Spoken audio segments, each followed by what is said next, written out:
En aquell moment, el tractament antirretroviral va salvar moltes vides, això és cert, però també és cert que, en contrapartida, la qualitat de vida d'aquests pacients se'n sentia molt ressentida, donada l'alta toxicitat d'aquests tractaments, com ara la lipodistròfia o també el tema gastrointestinal, que patien moltes nàusees, vòmits, etc.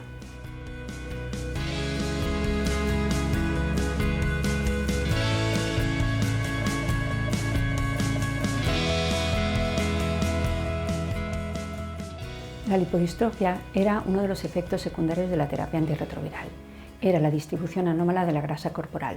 Era muy visible y preocupaba mucho a los pacientes. Irsi y Caixa, junto con la unidad clínica, estudiamos si un cambio en la combinación de tratamiento podía mejorar la lipodistrofia. Aunque no observamos una mejoría, sí que observamos que los pacientes no evolucionaban.